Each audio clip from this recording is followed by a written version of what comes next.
წუთი სოფელი. კი ბატონო. ამ თემებზე სასაუბროთ ეთერში მოვიწვიეთ ნათია ბერიძე, კინომკვლევარი, რომელსაც მე ვიცნობ სრულიად სხვა პროექტიდან, მუსიკალური პროექტიდან ჩვენ ერთად ვიღებდით მონაწილეობას ამ პროექტში, თუმცა ახლა ამ საქმით არის დაკავებული და ძალიან ბევრი წელი ამაზე მუშაობს და საინტერესო ფაქტებიც აღმოაჩინა. მოგესალმებით ნათია. მოდი გითხარი, აი რომელი ქართული როგორ შემოგვინახა ქართულმა ფილმებმა შობის და ახალი წლის ტრადიციები ამის შესახებ რომ გვესაუბრო. მოგახსენებთ სიამოვნებით კიდევ ერთხელ დილამშვიდობის მივესალმებით თქვენ მაყურებელს და ყველას ვინც დღეს აღნიშნავს შობის დღესასწაულს, მშვიდობას, სიკეთეს, ბედნიერებას ვუსურვებ ყველას. რაც შეეხება ახალ წელს და საახალწლო ტრადიციებს შობის დღესასწაულს ქართულ კინოში, პირველ რიგში შეიძლება არ არის განებივრებული ქართული კინო ამ დღესასწაულების აღნიშვნით, მაგრამ სხვადასხვა ეპოქაში გადაღებულმა ფილმებმა მაინც ასეა თუ ისე შემოგვინახა საახალწლო განწყობაც, შობის დღესასწაულის რიტუალებიც და ასე შემდეგ. როდესაც საახალწლო ფილმებზე ვსაუბრობთ, წარმოუდგენელია არ დავიწყოთ გურამ პატარაიას განუმეორებელი ფილმით მე ვიტყოდი კუჩხი ბედინერი, რომელიც აგერ უკვე 47 წელზე მეტია ტელეეკრანიდან გვილოცავს პაჭუ ბაბუხადია და პატარა ბროლია ახალ წელს და როგორ შეიძლება რომ ეს ფილმი არ მივიჩნიოთ საახალწლო განწყობის ასამაღლებელ ფილმად, ასე ვთქვათ. პირველ რიგში ამ ფილმს გავიხსენებ, რადგან კიდევ ერთხელ ვიტყვი რომ აი სწორედ აქ არის მეკვლეობის ტრადიცია, ძალიან საინტერესო და თან იუმორით, როგორც ეს ძალიან დიდ რეჟისორს, ბატონ გურამ პატარაიას შეეძლო, მისივე სცენარით არის აქვე აღნიშნავ ეს ფილმი გადაღებული და მეკვლის ტრადიცია აი ამ პატარა მოკლემეტრაჟიან ფილმში ძალიან საინტერესოდ გადმოსცა. თუ იმასაც ვიტყვით, რომ მაგალითად ეს სამეგრელოს ერთ სოფელში ხდება, მაგრამ გადაღებულია თბილისში. მოდით თუ ამ კუთხით მუზეუმში რეაციის კუთხე. ეთნოგრაფიულ მუზეუმში, იმიტომ რომ რეჟისორები ამ პასტორალურ სივრცეს ყოველთვის იყენებდნენ და ძალიან საინტერესო სივრცე ალბათ დამეთანხმებით. კუჩხი ბედინერში ჟღერს არაჩვეულებრივი სიმღერა, ეს არის იაკობ ბობოხიძის თირიში ფიფქები, ესე ასრულებენ ირაკლი უჩანეიშვილი და ლენა რაქვიაშვილი და კიდევ საინტერესოა ამ ფილმში ის რომ აქ არის ძალიან ძველი მეგრული სიმღერა არამიდო შარიკა, მე მგონი სწორად გამოვთქვა და აი ეს მეგრული ფოლკლორი, ეს ზოგადად ტრადიციები, საახალწლო რიტუალები, თუმცა იუმორით, მაგრამ ძალიან კოლორიტულად არის გადმოცემული და ალბათ ეს არის ამ ფილმის მთავარი ხიბლი, რომ ამდენი წლის მიუხედავად თაობები გააერთიანა და რაღაცნაირად ყველას უქმნის იმის განწყობას, რომ ახალი წელი დადგა, რაღაც ახალი იმედებთან არის და სასიამოვნო მოლოდინთან, ხო? შემდეგი ფილმი, აი წეღან თქვენ ბრძანეთ, რომ წუთი სოფელი. აი აქ არის ძალიან საინტერესოდ შობის რიტუალი, ნაჩვენები, ეს არის ნოდარ და შოთა მანაგაძეების ფილმი, სულიკო ჟღენტის სცენარით გადაღებული, სადაც ერთ-ერთი სცენაა, რომ გალობელი ბავშვები ჩამოივლიან, სოფელში ჩამოივლიან კარდაკარ და შესაწირს აგროვებენ და იქ გამოდიან პატარა ძღვენს აძლევენ ამ ბავშვებს და მღერიან 25 დეკემბერსა.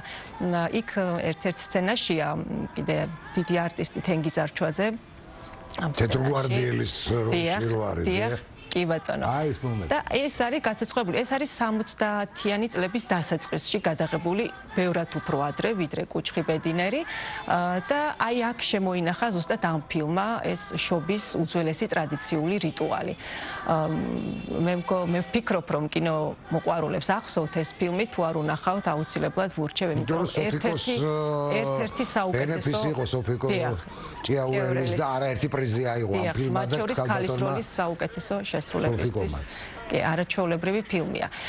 კიდევ ერთი ფილმი, რაც შეიძლება გავიხსენოთ, ეს არის საახალწლო განწყობებზე, როდესაც საუბრობთ, ამირან დარსაველიძის ფილმი სათადარიგო ბორბალი. ძალიან სახალისო ფილმია, ეს ახალი წლის აი ზუსტად ეს ფილმი 31 დეკემბერს ასე ვთქვათ, ახალი წლის დადგომამდე რამდენიმე საათით ადრე ხდება მოქმედება, ყველა სადღაც მიდის, რომ სახლში შეხვდეს ახალ წელს, მთავარ როლებში როლებში გოგი ქავთარაძე და ლიკა ქავჟარაძე არიან ამ ფილმში.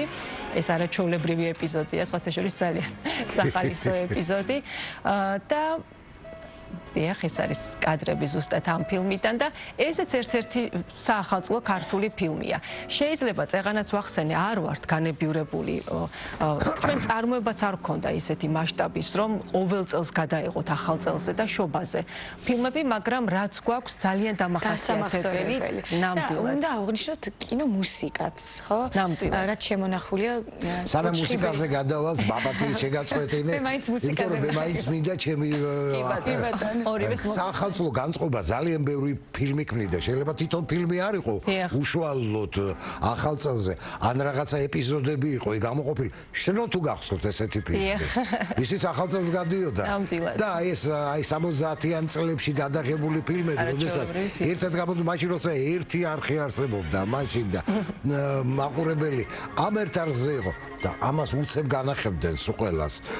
რადგან თუნდაც ეს მარიონეტული ფილმი კოჯრის სიზმრები, ესეც არაჩვეულებრივი ქმნილებაა. ნამდვილად, რომელიც რეზო გაბრიაძის არაჩვეულებრივი ქმნილება, ესეც ახალ წელზეა. დიახ, სხვათა შორის რეზო გაბრიაძის სცენარით არის გადაღებული სათადარიგო ბორბალიც და ასე რომ ჩვენი კინემატოგრაფია ნამდვილად გამორჩეულია ამ თვალსაზრისით, შეიძლება სიმრავლით არა, მაგრამ აი კიდევ ხარისხობრივად როგორც თქვენგანეთ აბსოლუტურად გეთანხმებით. თითოეულში აი ეს იუმორი, ქართული რაღაც კოლორიტული ხასიათების პერსონაჟები, რომლებიც ქმნიან შემდგომ თელ განწყობას ხასიათს ნამდვილად როგორ შეიძლება რომ არ დაგამახსოვრდეს. უნდა დავამატო აუცილებლად რომ მუსიკა მაინც ძალიან დიდ როლს თამაშობს ამ ყველაფერში, იმიტომ რომ ამითაც ხშირ შემთხვევაში გვამახსოვრდება ხოლმე ფილმებიც თვითონ.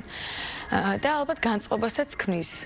კუჩხი ბედინერშიც და იანანომ რა ქნა, ჩემთვის ეს ორი ძალიან ნამდვილად მუსიკალური მიმართულებით შეიძლება. ნამდვილად ნანა ჯანელიძის არაჩვეულებრივი ფილმი ზუსტად შობის კადრებით იწყება, ხო, შობის სცენები ცოცხლდება და ეს არ არის შემთხვევითი, როდესაც შობის კადრებით იწყება, რადგან ეს ერთგვარი სიმბოლოა, რომ ქეთოს სახით ახალი ადამიანი იშვა, რომელიც აი მრავალი წელი იყო გატაცებული, დავიწყებული ქონა სამშობლო, არ ახსოვდა მშობლები, მშობლიური ენა და სწორედ აი დედამ დაიბრუნა შვილი და გაახსენდა ქართული მისი მშობლიური ენა და სწორედ ეს იმას ნიშნავს, ეს დასაწყისი ერთგვარი დამაგვირგვინებელიც არის.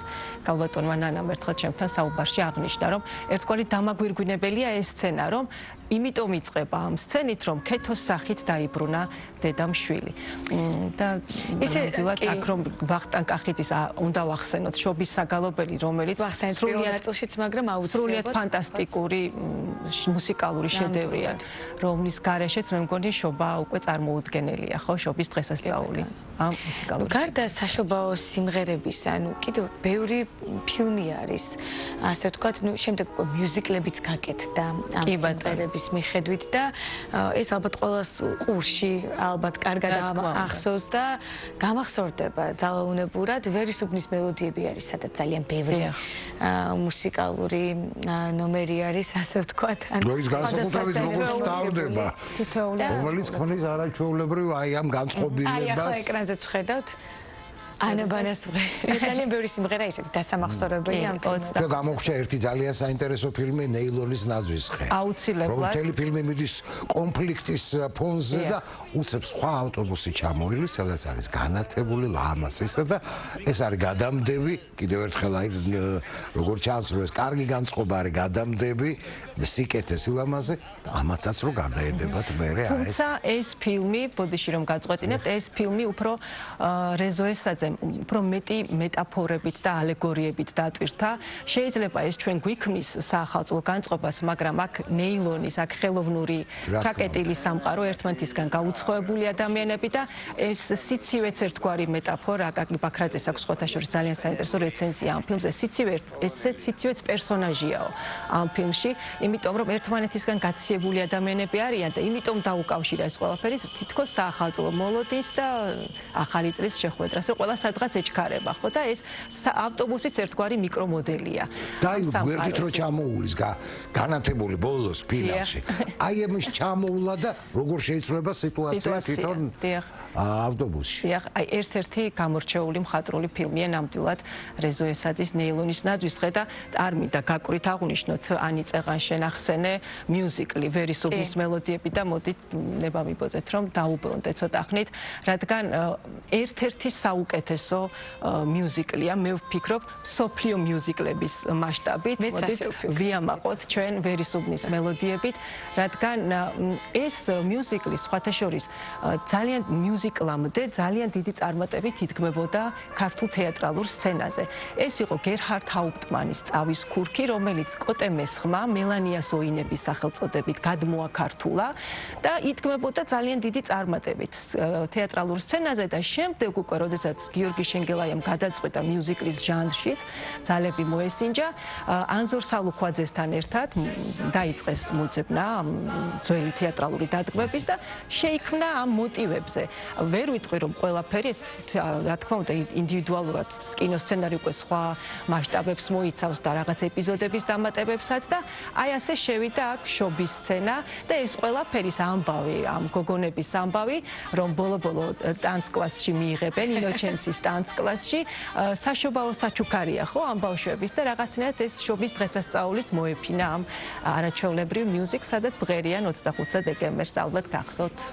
რა თქმა უნდა ეს ეპიზოდი. აღსანიშნავია სცენოგრაფიაც, ეს რა ვიცი, დადგმა ყველაფერი უნიკალური. იურაზარესკის დადგმული ცეკვები იყო. არაჩვეულებრივი ძალიან საინტერესო. და გოგიც ამაზე რო არ ყოფილიყო, არც არაფერი არ გამოვიდოდა. ამიტომ მუსიკას დიდი მნიშვნელობა აქვს ფილმისთვის, ვფიქრობ, იმიტომ რომ ალბათ მეტწილად, ესეც ძალიან დიდ როლს თამაშობს, რომ ნამდვილად. როდესაც კინოფილმებზე ვსაუბრობთ ქართულ კინოზე, შეუძლებელია იქ არ ვახსენოთ მუსიკა, იმიტომ რომ რაღაცნაირად ეს შეიძლება ცალკე ფენომენადაც მივიჩნიოთ. თუ კი რამ დიდარი შექმნილა შემდეგ და აი დღემდე თუნდაც იაკობ ბობოხიძის ფიფქები ხო, დღემდე ასრულებენ. სიმღერა გააკეთა მაშინ, თუ გახსოვთ იაკობ ბობოხიძემ მოფრინავს ფიფქი თეთრი, რომელიც მე ეს მეგრულად რო ითარგმნა და მეორე იყო თოვლი მოდის, ამასაც ისე ლენა რაკვიაშვილი და ბატონი ირაკლი მღეროდნენ უჭარნიშვილი. და კარგი ტენდენცია წამოვიდა, რომ იწერება ეხლა უკვე საშობაო სიმღერები და როგორც გითხარი, ნანა კალანდაძეს აქვს ძალიან ბევრი ლამაზი სიმღერა.